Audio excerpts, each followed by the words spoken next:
It's great to be back with all of you again. We've recently returned from being with our Jordanian Small Circle team for a joint Small Circle summit in Egypt.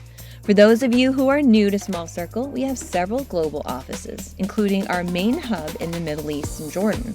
For several years now, our team in Jordan has been hard at work in their region, taking Table for Two disciple making into Egypt, Syria, Iraq, and Lebanon. This summit in particular brought together our Egypt director, Pastor Khalef Barakat, along with our Middle East regional director, Yazan Melkonian from Jordan, along with several other members of our team. It's not often I have the incredible opportunity to sit down in person, face to face with them. So I'll be sharing the conversations we had over the next coming episodes. Today, though, I'm sharing a conversation with Rakan from Jordan. And he's updating us today on what is happening as he's been working with the youth there. Before we dive in, here's a little background on Jordan. Jordan is a country in the Middle East located between Israel and Saudi Arabia, Iraq, and Syria. It has a population of about 11 million people. What's really striking is how young the country is. The median age in the United States, for example, is about 40 years old. Well, the median age in Jordan is only 25, which means half the population is under 25, and roughly 40% are under the age of 18. If English isn't your first language or you'd like to read along as you listen to the podcast, you can find the full transcript in the episode notes. Just click the link. As always, thanks for listening, everyone. And as our team always said in Arabic when we were there, Yalla, let's go. Okay, so we are currently in a conference room in Egypt, and we're taking a break from Small Circle Summit here to sit down with a very special friend, Rakan. So Rakan, say hello and introduce yourself. Hello, everyone. My name is Rakan McCoy. I'm from Jordan. My age right now is 28. I'm preparing for my wedding next month. So my fiancée, her name is Nudi, and right now I'm a theological student at Jordan Seminary. So that's it. That's wonderful. And your wedding, we were going to try to make your wedding, but we're not going to be able to. Your wedding is coming up in only a few more weeks after 2 years of planning. What day is 24th of June? Is that right or no? 26th of 26th, June 2026. I was close. Yeah. We would love to be able to be there, Steve and I. So, Rakan, you're part of the Small Circle team and work closely with Yazan Melkonian. And everyone on the podcast, if you've heard episodes 2 and 3, you will definitely recognize the name Yazan. And Rakan works very closely with Yazan, with our Small Circle team in Jordan.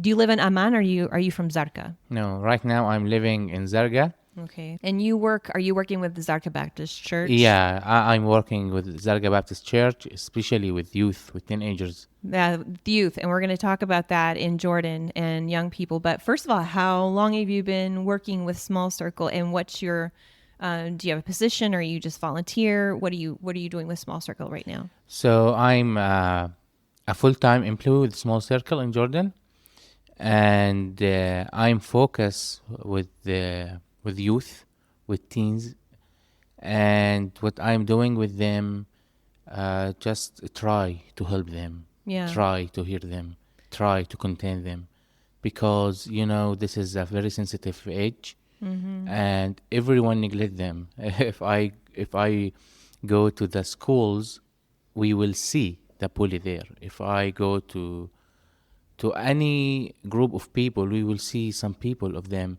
No one connect with them or chat with them. So because that. And by the way, this is my story.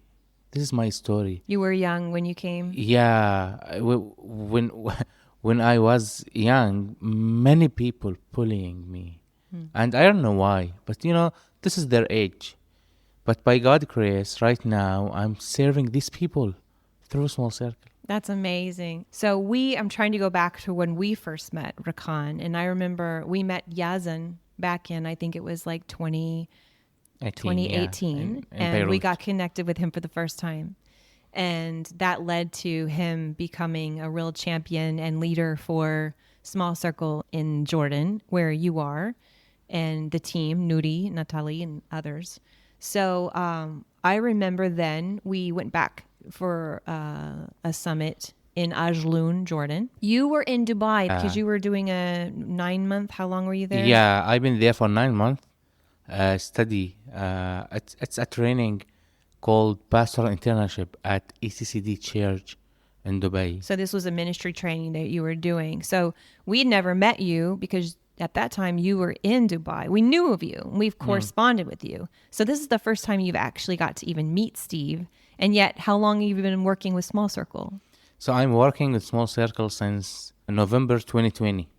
Wow. So since 2020, this is our Yeah. first phase. I feel like I know you because we're always connecting on Facebook and interacting with you, especially with all And your also wedding you posts. are doing a streak with Nudi, so we always Snap share streak our with Nudi. snap streak, yeah. So, right. by the way, I told the team before, I hear too much about Steve and Carrie, and I know too much on them, but it will be the first time that I will meet them. So It's so cool. I know. I just so hard to believe that it's just this time. But I'm really glad that you guys came. Everyone with the team flew from Jordan to be here because you guys are really influential in making this happen, building the relationship with Pastor Khalif. So anyway, let's get back. Let's talk about the youth. So I remember when we were the first time in Amman, Jordan at Zarqa Baptist Church, Pastor Sammer took us up in the church, and there was an entire floor in the building that was being remodeled. And he told us then back in whatever that was, 2018, that this was going to be a youth center. And it was a big education for us because he said, you know, there are so many young people, they have nowhere to go. yeah, They have no safe place to be. yeah. And so tell us about the young people in Jordan. Now, the median age in Jordan, as I remember, is in the 20s. Is that correct? Do Yeah. you know? So I just want to give you some statistics about the Jordan youth. So we are talking about 20 to 25 of the population in Jordan youth. So if we 20 to 25%. yeah, 20 to of 25% Jordanians of are Jordanian are youth. under the by you mean youth, under what age would that be? So youth under 18. Under 18. Under 18. Okay. And how about like 18 to 25, like college age and all that? So we are talking about maybe 10% or 10 to 15%. So I'm just thinking if the number of Jordan population are 11 million, we are talking right now about 3 million. So if you want to change the future culture of Jordan, and by the way, let's go ahead and say what percentage of Jordan is Christian. Let's just lay that out there too. So the Christians people in Jordan, it's less. We are talking about 1%. And in that 1% though, 1%. does that include Catholic and Yeah. Orthodox and all of the, Coptic. so like what you do, evangelical Christian, Baptist, whatever, how many of those evangelical Christians and that 1%? So, you know, the Christian people in Jordan, 1%. And the believers, Jordan, it's maybe 10% of 1%. Right. So we are talking, just to be honest, the believers in Jordan, 5 to 8,000 only. In the believers. entire country. In the entire country. And the most is Islamic people. That's right. Islamic people. You All the people in the country. If a few thousand in the entire country are Christians, that's a few thousand out of how many people? It's 11 million.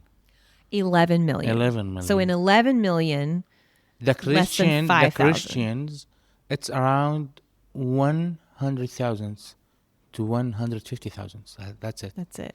And the believers, it's 10% of them. Right. So we are talking between 10,000 to 15,000 only. In the So entire if we country. are thinking right now about the 20 to 25% of youth of them, we are talking about only 2,000. And that's why That's you're why really, we have to evangelize more them. right. Because, you know, my age right now, 28. So I can't go to schools because they will not give me the permission. So what we are doing, we encourage the youth To help each to other. help the youth. to So- hook the youth, because I don't have the right strategy to hook them, but his friend in the school, he know what is the best hook for them. Right. So that's what we are doing, to be honest. And I want just to thanks Small Circle, because the life, it's changing daily, day by day, change day by day. And the app helped us. The SmallCircle Yeah, app. Small Circle app. Explain, how does that work? How does it help? If right now I'm just want to take any phone from any kid or any child and looking for screen, minimum 6 hours, minimum. On screens. Yeah, on time screen, minimum 6 hours. So, okay, if you want to spend your time on your phone, let's use it right. Let's give him a SmallCircle app to use. Yeah, let's use it right. So if right now me and you have meeting to disciple each other, let's thinking in your way. Let's thinking in method you like it.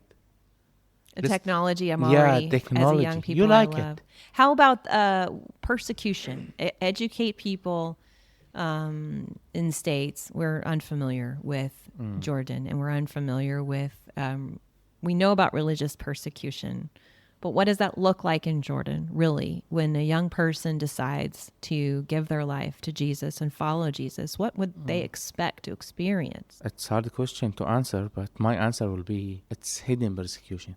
Hidden persecution. Hidden persecution.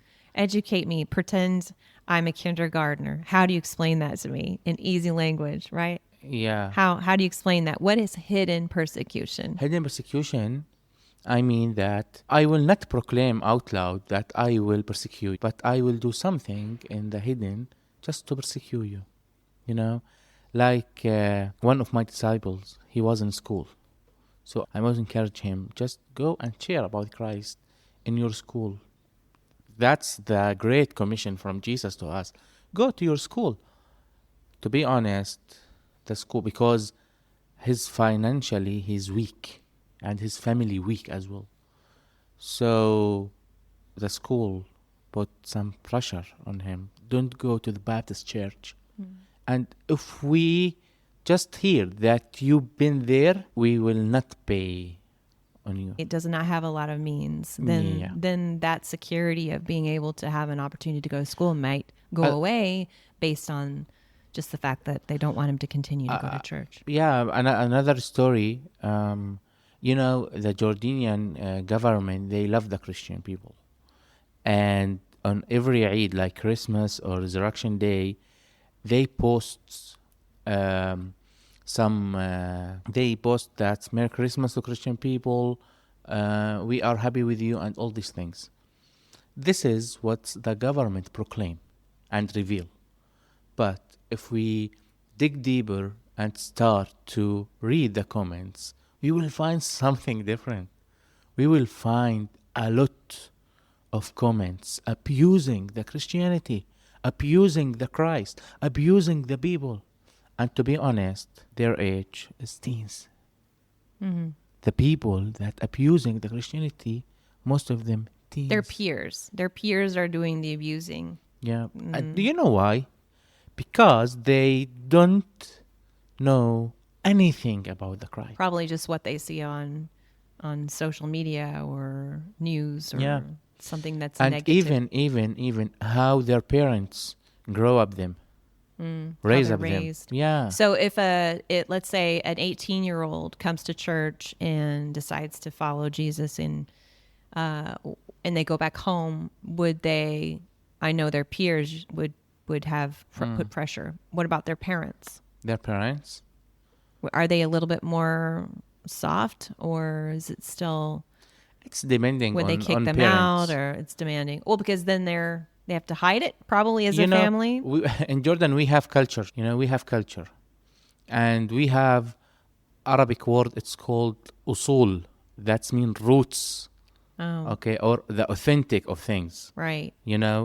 And the culture, would you say the culture is rooted in Islam? Okay.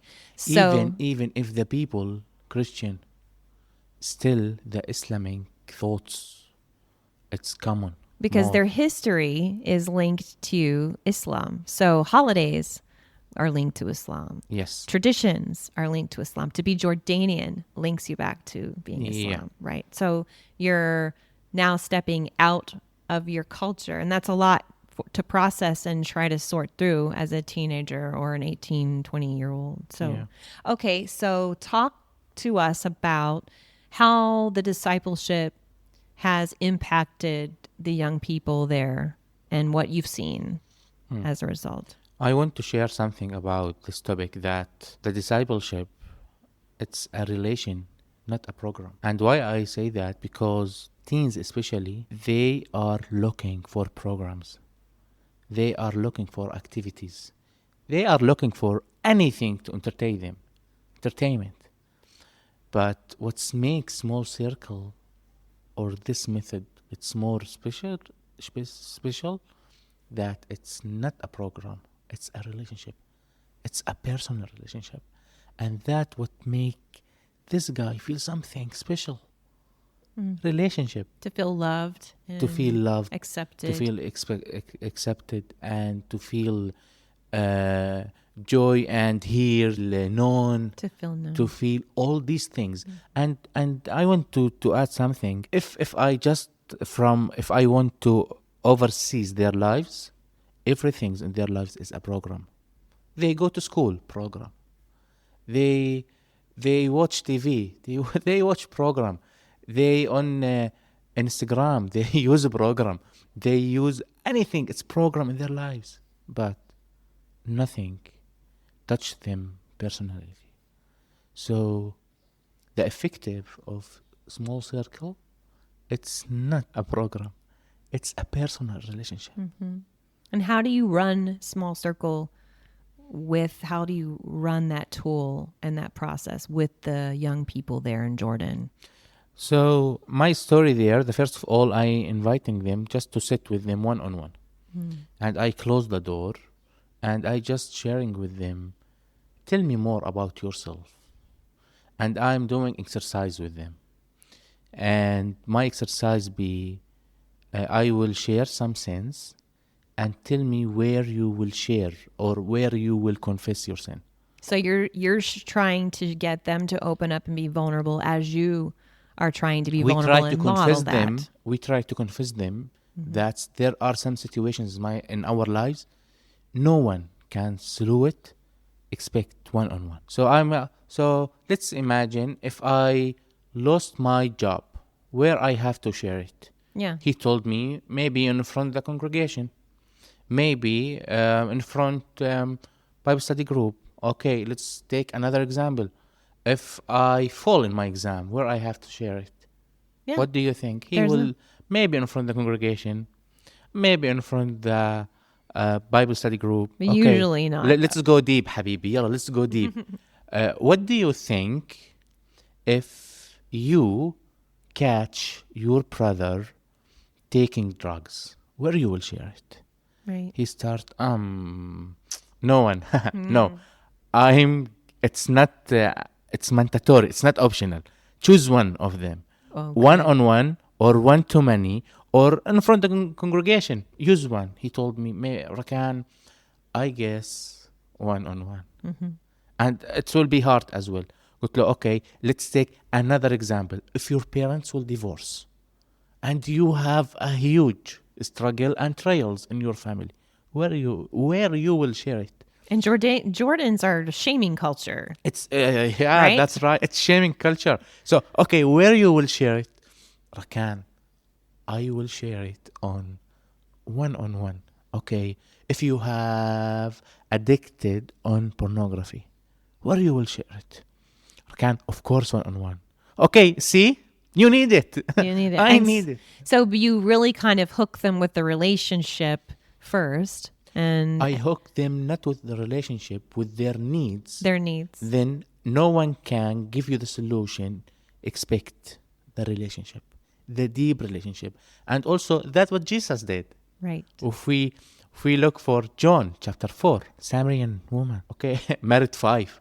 I will just will get married with Nudi. It's one. How she did it with 5, I don't know.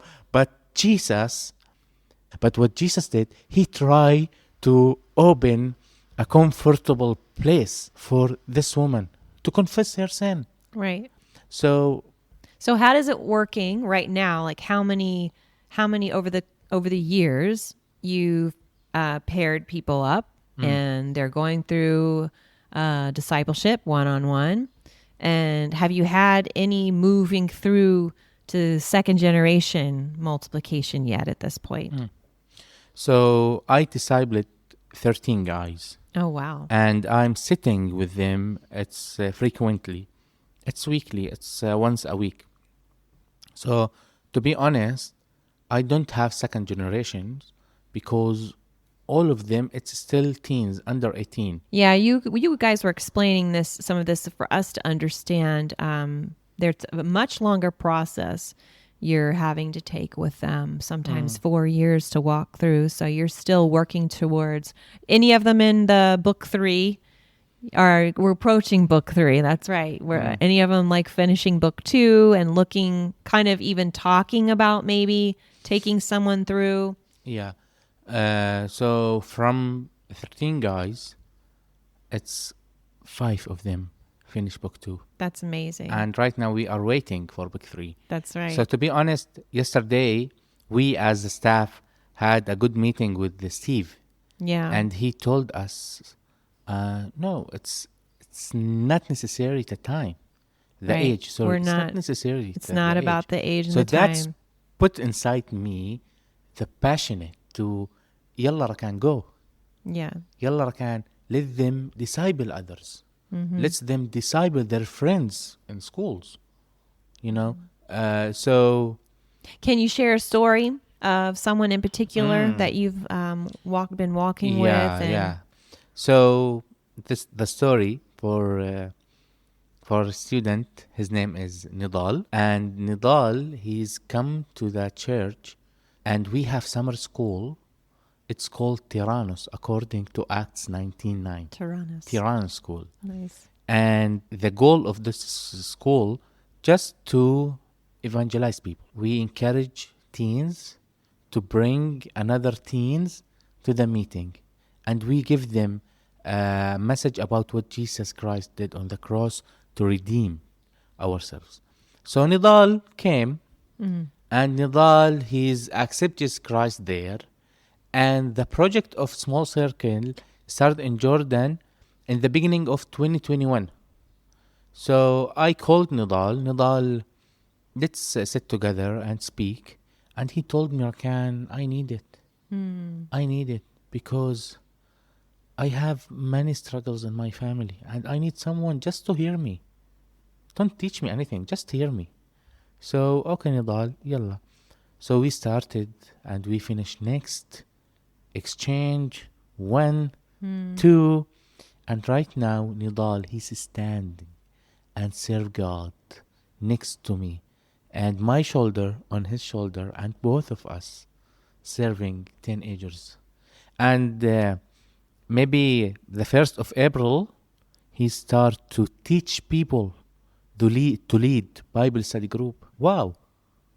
But my question, what make Nidal equipped? Who make it equipped? To be honest, I will be honest. Small circle material. And why is that? Why is that? Because it's not just a book. He want to give you information. This book, it's practical book. This book, he's tell you the information and tell you how you can take this information or knowledge and how you can practice this knowledge in your life. Yeah, people think they can't do it because they don't know enough or they don't know all the answers to the questions. But we know better if a teenager can do it in Jordan. You know, I like lesson 8. It's called sharing the story. Oh, yes. So in the book there are exercise. Give them 5 minutes and let them practice to share their faith. Right. So what I'm doing with them, and especially Nidal, I told Nidal, okay, Nidal, I will leave you alone, and after 5 to 10 minutes, I will back. So prepare yourself to evangelize me and I will make myself an atheist. You're going to pretend you're going to be an atheist, Yeah. and he's going to try to To share convince his me, story to and share his convince story. you by sharing his story. Great. Yeah. Okay. So, Was he nervous? no, because during the time we start to build bridges. So that's He felt safe by then. yeah. Right. So he knows that Rakan, he will not judge me, so I will say anything. So I'm sitting with Nidal like you and me right now, and Nidal share, what do you know about Jesus Christ? Tell me.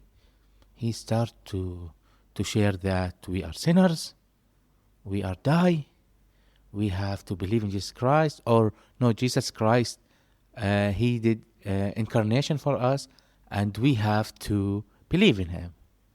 And when he start to say about believe in him, he starts cry. Wow. Nidal, why you are crying? He told me, I don't know why, but there are something deep on me. He told me, I feel something special. Jesus did something to me, and I don't deserve it.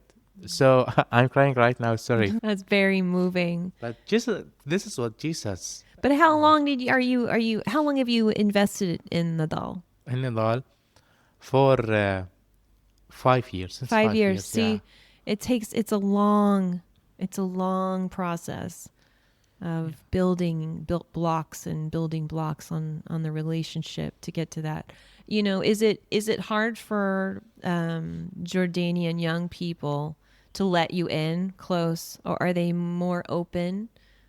Maybe are they more hungry for that openness because their culture is so different? In Jordan, this mission. It's not easy. Really, it's not easy to do it because many aspects of faith in Jordan. I will be honest with you.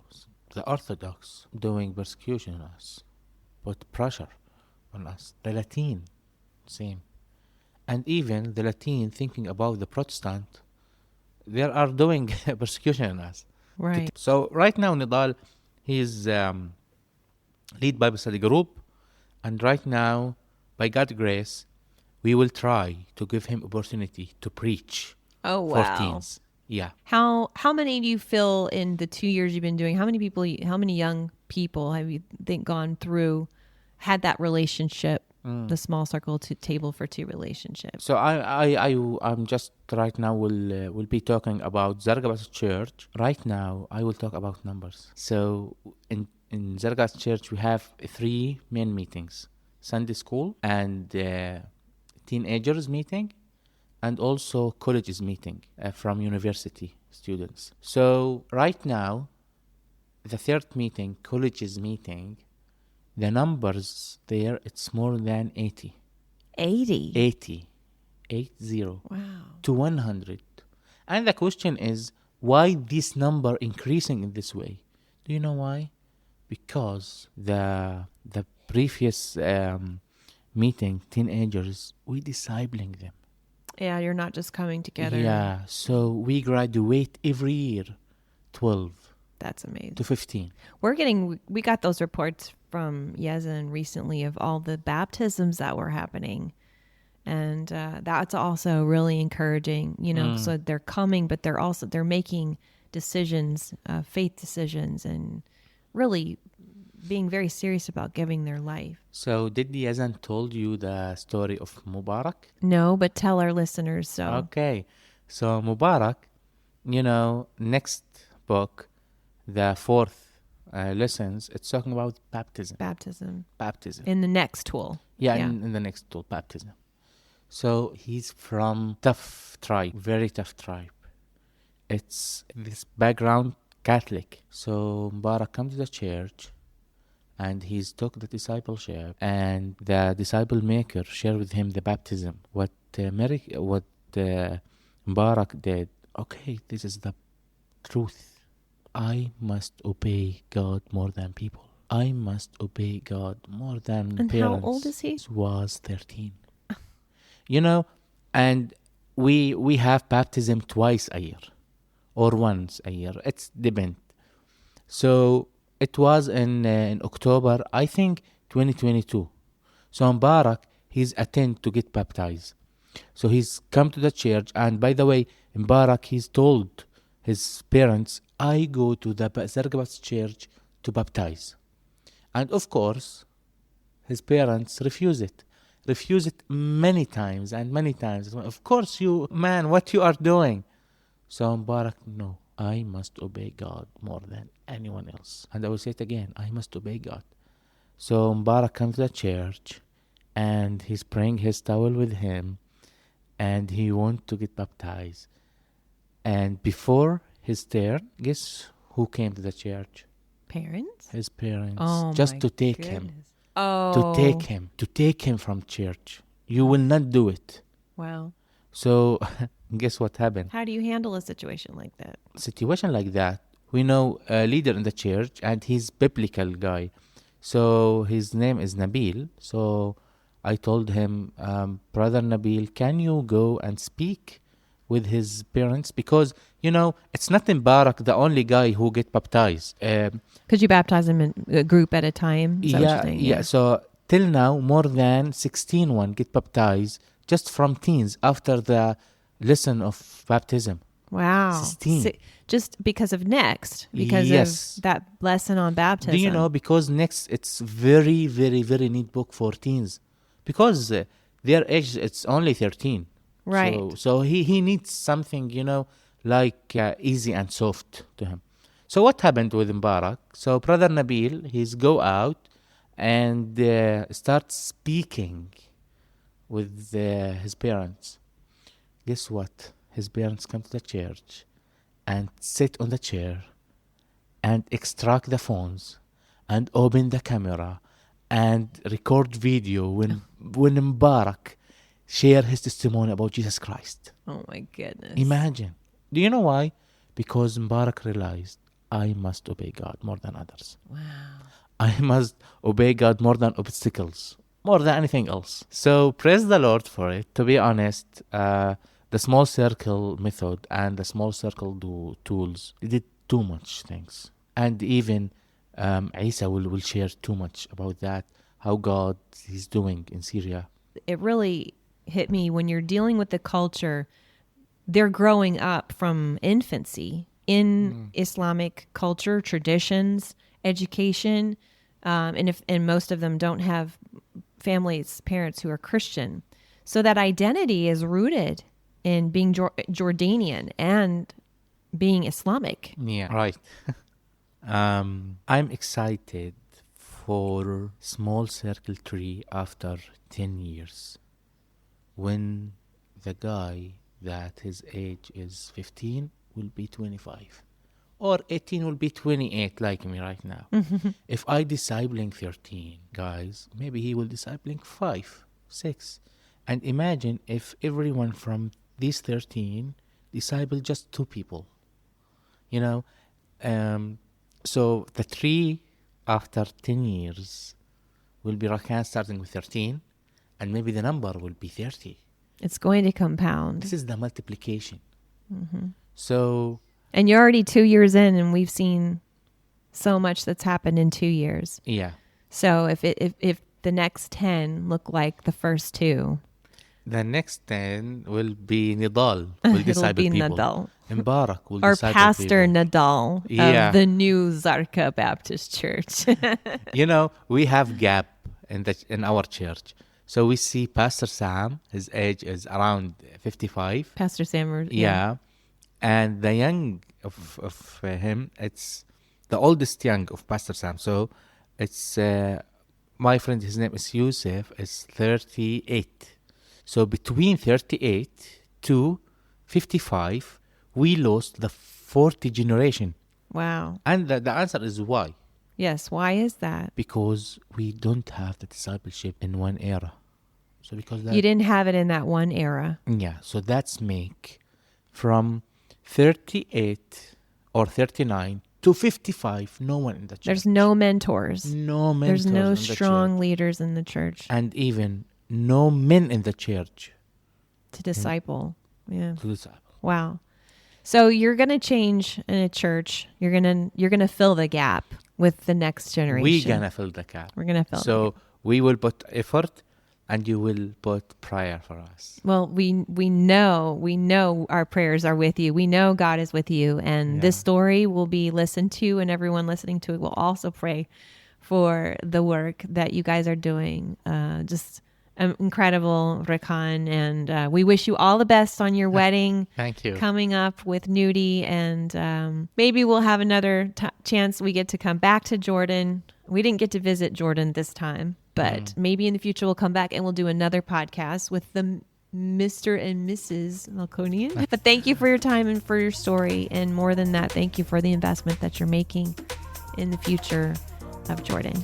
It's a privilege, and also we are very excited to expand this ministry more and more and more, and pray for us, because right now we preparing something together just to complete it well for His glory. That's awesome. Thank you so much. We love you, and we'll talk to you again maybe soon. Thank you. Hope you enjoyed getting to know Rakan a little bit, and I am happy to tell you that he is now a married man. He and Nudie tied the knot, and the wedding was absolutely an amazing event. If you would enjoy putting faces to the voices you've heard today, feel free to go into this episode's show notes, and you'll find links to reels that were posted on social media, both on Instagram and Facebook at the time of our summit. We always want to make sure you have an opportunity to view those and get to know everyone you're praying for.